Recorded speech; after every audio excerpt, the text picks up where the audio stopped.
Hello, everybody. Welcome back to the conversation series. Because creators are businesses. What we do is not simple. Give, the fans everything that they deserve. Being creative is like doing a 5,000 piece puzzle. is something that you can learn and do over and over again. Always be as authentic as I can be. Hello, everybody. Welcome back to the conversation series. I am so excited today to have Miss Kaya Crawford here with me. She's the head of public relations and partnerships for Sports Girls Club. Sports Girls Club, for anybody who doesn't know, is a media company designed to shake up the sports industry. They are representing women who like, play, and work in sports because it's not just a boys' club anymore, and we absolutely love it. Kaya, thank you so much for joining me today. Thank you so much for having me. Yeah, I want to jump right in and learn where your love for sports started. Where did you kind of jump into this journey? I always grew up around sports, so Okay. I'm from a very rural community in Western Colorado, like middle of nowhere, ranching, coal mining. And so everybody played sports. My kindergarten class was, I want to say 11 kids, and I Wow. was on a soccer team with more than half of them up until like we split and we're no longer like co-ed soccer. Yes. So I grew up around sports. My parents coached my basketball and my soccer teams, and I played. My parents were involved with our recreational board, so they helped run like refereeing and everything. I became a soccer referee as soon as I could, um, which was I think I was 12 years old, honestly. Wow.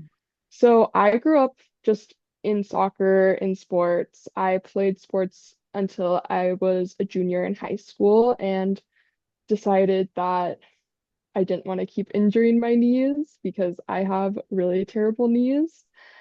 So that kind of created that separation for a few years. I actually went to college on a pre-law track, Wow. and I went to school in DC for my freshman year of college, pre-law, I really was into politics and everything. So DC seemed like the perfect place. And when I was there, I reconnected with my love for sports and the community that sports can give you because student discounts for like Washington Spirit games and DC United, the Wow. Mystics, like there were so many great student discounts that I took advantage of because being from a rural area, I couldn't really go to professional sports games growing up. So I really went to a lot when I was in DC and I reconnected with that love for sports and just realized the community that sports can give you is truly so beautiful and amazing. And I want to help create this community because community has always been important to me. And that sort of shifted my whole mentality. And after my freshman year, I transferred schools and am studying public relations, wrapping up in December at Gonzaga University, Oh, where love I've it. really jumped in.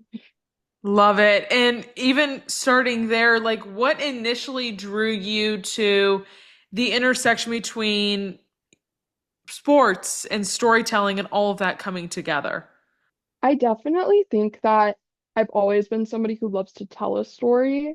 Like, I'm a person that loves to write. I used to love the short story assignments in school and things.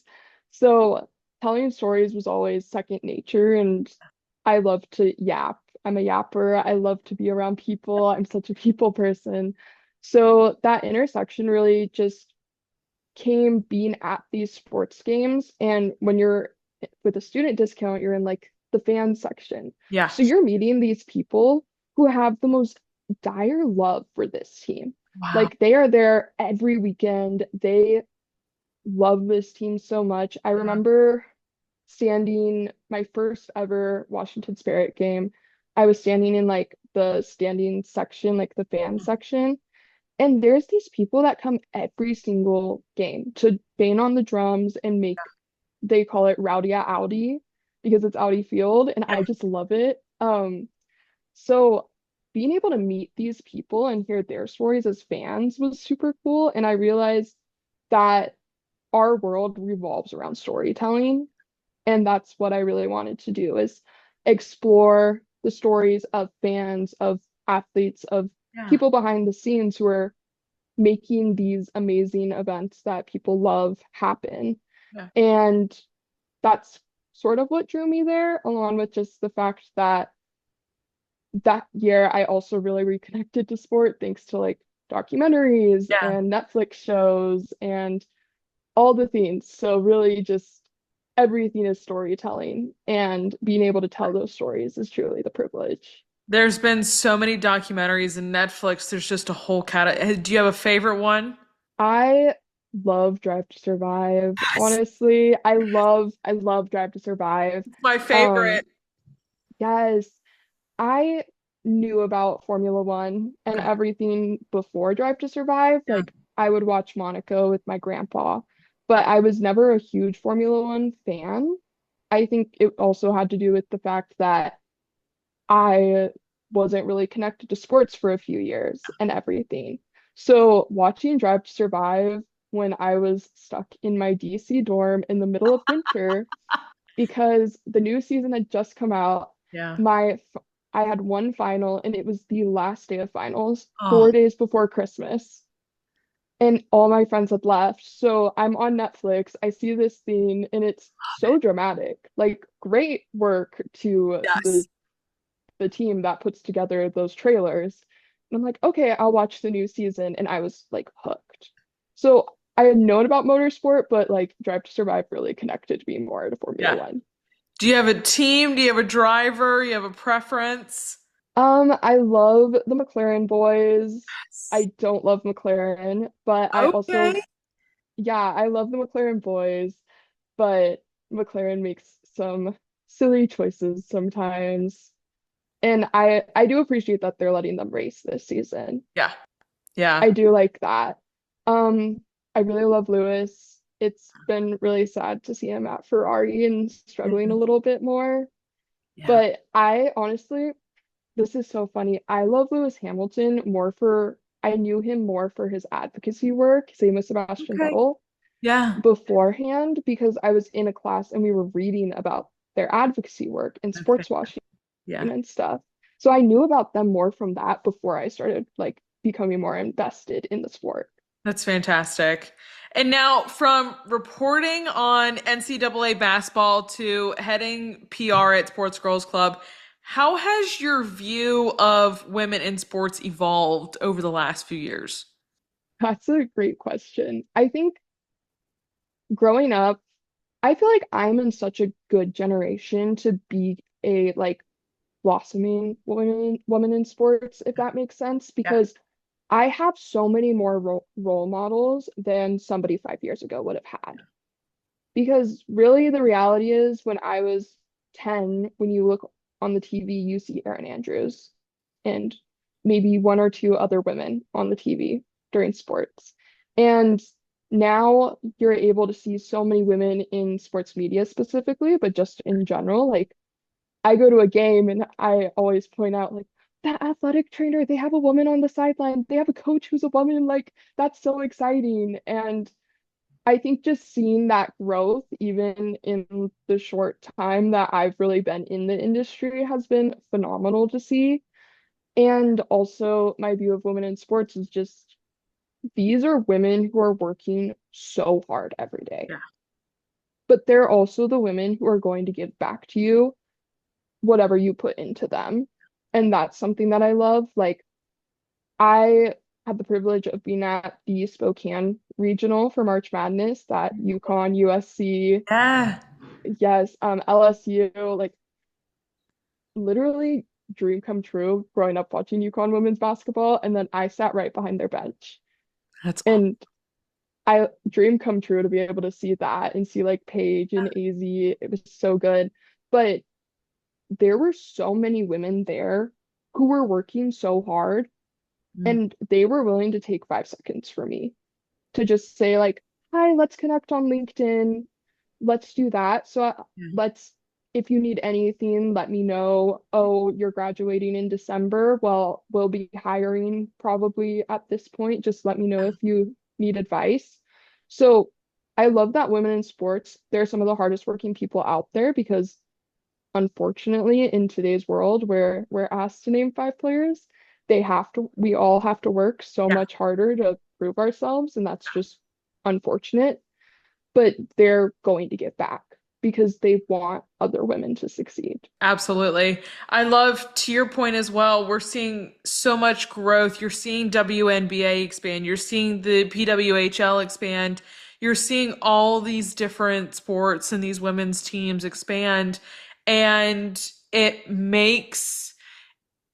it's not only for our generation and us that are working in it right now, but it's also the generations to come and all of these young girls that are growing up right now that are going to follow us, that you're like, hopefully this is even better for them, and that everything that is being done right now is making a difference for when they come and they're ready to work in sports, or they're ready to play in sports, or whatever it may be. Yeah, exactly. I went to the PWHL takeover tour in Seattle, Yeah. um, drove across the state. I'm based in Spokane where I go to school, but being there, the Kraken have Jessica Campbell on their Yeah. bench, and she's phenomenal, and she dropped the puck for the game. Yeah. But they had these little girls do a shootout competition during an intermission, Yeah. and the little girl who won, they asked her, um, why didn't you think you could play hockey? Yeah. And she was like, well, everybody told me it was a boys' sport. And they're like, so is that true? And she's like, no, it's a girls' sport too. Yeah. And that's everything, is seeing these young girls, like, if you can see her, you can be her. And with the growth of the W and PWHL and NWSL and everything, girls are getting to see a future for themselves. Yes. And with Sports Girls Club, you've held nearly almost every role possible possible there, from TikTok reporter to now head of PR and partnerships. What is one lesson you've taken from each phase of your journey as you've been there? Yeah, I've definitely jumped around. I haven't held every role. I've been a little scared to touch the content creation on the Okay. Instagram side. I've tried it. We don't want me there. Um, but but yeah, I've really jumped around. I think part of it is when I decided to transfer and everything and Yeah. change my major and everything, I knew I wanted to be a storyteller, but I didn't know what that looked like, and I was looking for an internship. So their summer internship was open. Yeah. I started out as a writer and an editor, Okay. and spent the summer kind of honing those journalism skills, research skills, and everything, but realized like the social media side was something that was more Yeah. interesting. I think that first summer with Sports Girls Club was really kind of exploring my interests and building. But it was also scary. Like, I thought I was going to be a lawyer, and then everything happened. So I think from that experience, I really learned, like, it's okay to do things you're afraid of, Yeah. but don't let that fear hold you back. Mm. And it's okay to follow a path you didn't originally see for yourself. There's so many paths out there for women in sports media, especially right now with social media and everything going on, Definitely. which I love to see. So that's kind of what that first stint taught me, Okay. was it's okay to be afraid and to follow a path you didn't set for yourself. And it's okay for the plan to change. As a planner, that was hard to learn, but it brought me to Sports Girls Club. So I have to be really grateful for that. Yeah. The fall after, I became a TikTok reporter, like you mentioned, and that was when we were like completely different structure with our internship. So there were only three of us on TikTok. Instead of, we have more TikTok interns now, we're really focused on growing in there. Okay. But I think we started with 11,000, and by the end we reached 17,000 Wow. people. But what was challenging for me was I had no video editing experience, and I was really uncomfortable Mm. being on screen and like being bubbly and social media personality, because at that time I was in a broadcasting class Right. where you have to be like, I'm Kaya Crawford, this is what happened. But when you're on social media and you're reporting, you're trying to be fun, you're trying to be relatable Yeah. and really show your personality. And that was something that was really uncomfortable for me because I had never done it. So I think from that, I really just learned it's okay to be uncomfortable, Yeah. become comfortable with being uncomfortable, because as I've learned since, you're going to be uncomfortable in so many situations and you're going to be tasked with so many things you have no idea what to do. And you'll figure it out. Like Google is beautiful, it's amazing, YouTube University, phone a friend. Yeah. Um, but during that fall, and this is really like my whole Sports Girls Club experience, what I take from it is don't be afraid to fill in a gap or bring up an idea that you have. So Sports Girls Club is pretty young. I think Delaney, our CEO, has been on full time with it for 3 years now, I want to say 2 or 3 years. So we're really a young company. We're mostly volunteers, everybody who's in a leadership position. And our internship program was very like unstructured at that time because it was in the early days. Delaney had taken on Girls Club full time during that summer. So the fall semester was really her first time running the internship program full time. And I realized that there were some gaps from the summer to the fall that weren't filled in. And I'm a very organized person. I like structure and themes Yeah. in what I'm doing. So I reached out to Delaney and I said, do you need an internship coordinator? Do you need somebody to fill out the paperwork, to run like internship meetings, to make sure that people are doing their tasks and being held accountable, help them where they're needed, answer questions? And I realized like everyone has so much on their plate. What can I do to take a little bit off? Yeah. While also stepping into somewhat of a leadership role. And that was sort of where I saw that happening, was helping run the internship and be a little bit more organized. So Yeah. Delaney luckily was super open to that, and I became the internship coordinator. So I've held that role a few times actually throughout my time with Sports Girls Club, and really just learned from that to not be afraid to like speak up for myself and like fill a gap when there is a gap. Yeah. Other roles, I think the only other role that I've held, except for being head of PR now, has been I was director of video media for a little bit. Okay. That didn't go so well, I'll be honest. I thought I had a lot more time on my hands than I did. Yeah. And I was a full-time student. I had another internship. I had my on-campus job writing for our school paper. So I had a lot on my plate and I thought I could take it on and be like more of a mentor, really help strategy and growth on TikTok and everything. And I did not. I'll be honest. I could not really step in and help the way I wanted to and Yeah. envisioned myself helping. I was able to help our interns and like post every day, but I wasn't really able to implement a strategy that I wanted or create the videos I wanted because I didn't have the time, Yeah. honestly. And that really taught me a lot. That has really served me well moving forward from that, in the fact, recognize when you're at capacity and don't be afraid to ask for help or step back when you can't fulfill what you expect from yourself.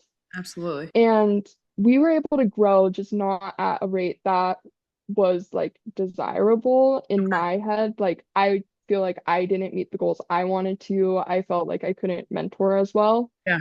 But I did learn to have grace with myself as well, in the fact like I'm a volunteer. I'm also a full-time student with a job. So that really taught me a lot about having grace with myself and recognizing when I'm at capacity. And now I'm head of PR, like you said. And that really just came across from as I'm getting ready to leave college. I have one more semester and I'm a part-time student this semester. So that's really exciting. Yeah. I was looking at how can my strengths serve Sports Girls Club and where are there gaps as we're growing and getting bigger, and we've been at it for a few years. And I realized on the business side, there's definitely some needs with outreach, and that's public relations, is being on podcasts like this and talking about Sports Girls Club and our mission, or being in media working with creators and all of that. So I, once again, don't be afraid to talk to and provide your ideas because you never know what can happen. I went to Delaney and I was talking with her about realigning my role, and I asked her, do you want public relations? Do you want somebody dedicated to that? And she said, let's do it. So for the past couple of months, I've really been trying to create strategy and support our PR efforts as we hope to continue to expand. I love it. And sticking with Sports Girls Club, how does Sports Girls Club, like we introduced it, but how do you guys work to amplify the voices of young women in sports? And what does that look like internally for y'all? Yeah, so Sports Girls Club, you mentioned, is a media Yeah. company, and we are on every media platform, and we're really just sports for the girls because it's not a boys club anymore. Yeah. Yeah. Sports is the age-old boys club. Yeah. And so we really work to create content that is for women and for girls. Everything that we're posting has sort of a fun tone to it. It's related to pop culture in some Yeah. way. It's not shaming women for liking sports. It's not shaming women for not knowing five Yeah. players because honestly, like there's teams out there. If you took me to, I'm in Washington State. If you took me to a Mariners game, I couldn't name five players. I don't Sure. pay attention to baseball, Yeah. but I like baseball and I can explain the rules to you. Yeah. I just don't know the Mariners. So please don't fault me for that. Yeah. But really we use storytelling, we use media, we use everything to connect sports to an audience that sports doesn't want to reach, and that's women. We also have just a lot going on behind the scenes that we're excited to announce coming out, or that is slowly coming out. So we have our show network, we have Women Changing the Game, Yeah. and that's a show that's a podcast dedicated to interviewing and telling the stories of women in sports who changed the game, whether that be athletes, women in media, coaches. Um, we've had CEOs and founders of Yeah. organizations on the show, and that's really recognizing like what they've done Yeah. to create a path for us and for other women in sports to succeed. We have our lifestyle brand, which I love a lot of what we're producing, and that's just apparel. We have post like home decor. We have some really exciting drops coming soon. Specifically, like I think we have something coming with football season, which is coming up soon. And that's really, there's this movement with fashion in sports that I love. I think a lot of women love it just as girls. We love fashion. We love what we wear. We love seeing the walk-in fits and everything. There's a movement to create merch and apparel that women want to wear to games, and we're really working to do that for the women who are a part of Sports Girls Club. And really, I think Delaney has this quote that she shares, and of course, I'm going to forget it, but it's basically about on your way up, don't forget to keep the door open and hold the hands of the people that are coming up behind you so you can bring them up to the top with you. And that's really where we're at is Sports Girls Club is a lot of girls and women's first internship experience in sports. It's a creative outlet for so many of us to be able to share our love for sports and our knowledge of sports, but to an audience that sports typically ignores. And I guess our final way that we really work to advocate and create a space for women is we have so many events that are happening. So next month we have our event with the Boston Red Sox, and it's just like bring the girls, catch a game, have a hot dog, and enjoy the vibes, which Love that. is super fun. But we also host like online panels to help women get their foot in the door and connect with industry professionals and allow those industry professionals to share their stories. And we have our huge Women in Sports conference, which we had in Boston last April. We'll have some announcements about that coming up pretty soon. But it's a day or 2 days, just depending of networking, hearing the stories of women, meeting other women in sports, and just hearing everybody's stories and being in a room of people who are such a great community to be a part of because, like I said earlier, they're going to get back to you what you put into them. And I want to just tap into your mind more of being in this position and working so closely and being able to have all these different facets that you guys are pushing out. Like, what shifts do you see happening right now for women in sports media and communications? And Are there areas where there still needs to be harder pushes? Yeah, I think living in a social media time where Yeah. anybody can create their own content Yeah. has been the best thing for women in sports because my For You page, I don't know about you, but my For You page is all just like, All of come it. to a game day with me, come, this is my game day fit, here is advice for working in the Yeah. industry. And we have, like, anybody can do that. Yeah. And that's so cool to be able to see all these women in sports media be able to showcase themselves Yeah. in a way that really wasn't accessible earlier on. I also think that as women's sports continues to grow, there's more eyes on women's sports, which means there's more eyes on women in sports, and we're able to see that representation, like actually see it on our screens. Yeah. And I really appreciate being able to turn on my screen and see a US women's national team game where the broadcast crew is all women. Yeah. As a girl who grew up watching that team and had to listen to men talk about it, being able to hear like the women who were actually on the team and actually playing the sport be able to talk about it is such a different perspective that is so much more valuable in my opinion because we get it with men's sports. We Yeah. get to hear, like, in my experience, when I played 10 years ago and the guys now, and it's that sort of deal, but women's sports never really got that until now. I mean, the best part is representation. We have more women in sports, we have more outlets for women in sports, and we have more women's sports to support and love Yeah. than we did even 10 years ago. So that's where I've seen the most growth for women in sports media and everything is just representation and accessibility. But we're still, unfortunately, in the minority. Yeah.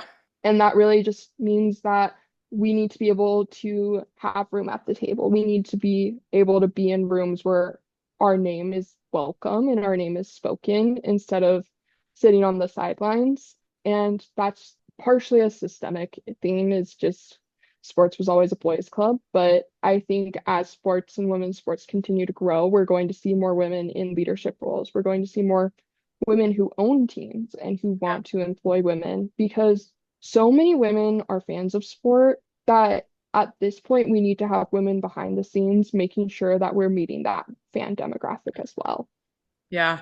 I think it's important to, as we've been talking about, like, there's been growth in the games, there's been growth, but I think what's really important is you have representation in marketing, you have representation in the broadcasting, you have representation in all these different places where, to your point, those behind the scenes athletic trainers that are making the everyday things keep running have to keep them running. And it's such a nice thing that we've seen some of that and we've seen some growth, but to your point, there needs to be more of it, especially in the behind the scenes roles. No, it's so exciting. I love seeing coaches. That's one of my favorite things Yeah. is seeing like female coaches for men's sports specifically. Yeah. But I've mentioned it so many times, but I love soccer and I love women's soccer. So many head coaching positions are still held by men. 100%. And I would love to see women out there because we have women like Emma Hayes, Yeah. who's the manager for the US women's national team. Yeah. And when she was at Chelsea, they still are so successful, but they were so successful. And I think having a woman as a coach for female athletes is so valuable Yeah. because female athletes just can't be treated the same as male athletes. And we've seen that with how many injuries there are, ACL injuries specifically. And when you have a coach who understands that and who isn't going to punish you because you can't practice today due to having health issues, Yeah. that is so valuable for the continued growth and success of an athlete and a sport. My version of soccer for you is hockey for me. I didn't grow up playing or anything, but just was raised in a hockey arena. And so for me, when we had talked about Jessica Campbell, when you see someone like Jessica Campbell come in and start being an assistant coach for the Seattle Kraken, that makes waves. That speaks volumes to the fact of, okay, yeah, women can be assistant coaches. Women can be coaches. It doesn't just have to be limited to these certain roles. Yeah, exactly. And I think I was in a sports media class and we talked a lot about that as well, and just women in sports media. And I read a book and I wish I remembered what it was called, but it was about women in sports media and why so many women aren't play-by-play or color analysts. Mm, And it's because of their voice. interesting. Like, women are critiqued so much on their appearance, how Yeah. they look, what they say, if they make a mistake or anything. But people don't like women's voices, Yeah. according to this book, when they're being a play-by-play Yeah. broadcaster or an analyst. And that was just crazy to hear. And we were talking about it in my class, and the guys in the class were like, yeah, they just don't have it. Like, they don't have that little tone in their voice. And I'm like, well, I don't want to hear some guy talk about the Yeah. stats that I can look up on my phone for Yeah. the next 20 minutes. So, It's crazy. It's crazy. I think a lot of the women who I listen to, you ripped off Erin Andrews. Erin Andrews knows her stuff. You know what I mean? Like, is mhm. incredible. She knows it. But even the ladies in hockey that I get to listen to, of Hannah Yates, who is Carolina Hurricanes, Daniela Bruce with Red Wings, you got Carolyn Bath with Los Angeles Kings, you've got Ellie Kay with the Anaheim Ducks. They all know their stuff. And they're so valuable in their knowledge of their teams that they're calling. And when you get to hear them and ask them questions, it's not dumb questions that's being asked like you hear sometimes at media in the locker rooms or whatever it is. They're knowledgeable questions that are pulling things out of players in a 2-minute window that lets you get a deeper side of the game and your team. And I've been so appreciative to see these women and how they've helped grow their teams and just the value of women in sports. Yeah, no, it's been amazing to see. And truly, like, the rinkside reporters and sideline reporters, that they are so talented, and that talent just like really needs to continue to be appreciated. Absolutely. Kaya, my last question for you is just what continues to fuel your fire and your passion for everything you're doing in public relations with Sports Girls Club, growing this beautiful, women in sports media?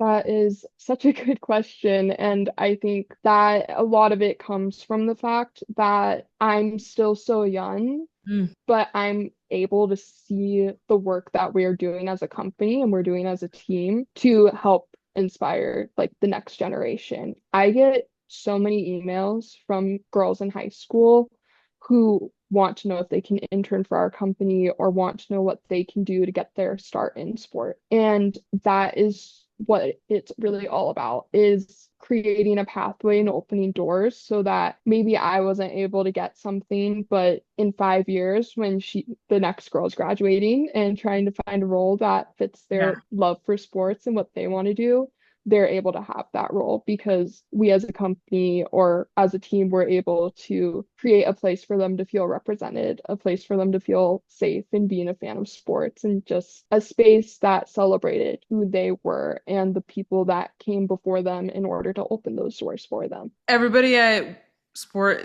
you guys are making waves and creating something so beautiful. So hats off to you guys. And I so appreciate you continuing to share stories and push all of this stuff and make way as well for this next generation that's coming in and helping to grow this. I so appreciate you guys doing everything that you do. Yeah, thank you so much. And thank you for what you do. I know you talk to so many women in sports and tell Yeah. their stories, and that's so important, especially as we continue to highlight the stories of the people who tell the stories we love to hear. Thank you. I appreciate it. I too am tired of being asked, name 5 players on the team. I'm like, I can name 5 players, so that's also I can tell you what offsides is in hockey. So I'll trump you on that one. No, I recently became a hockey fan. My Okay. roommate is a huge hockey fan. I grew up on basketball, so Makes I sense. grew up watching basketball. I make her watch basketball. She makes me watch hockey, There you but go. I do know what icing is now.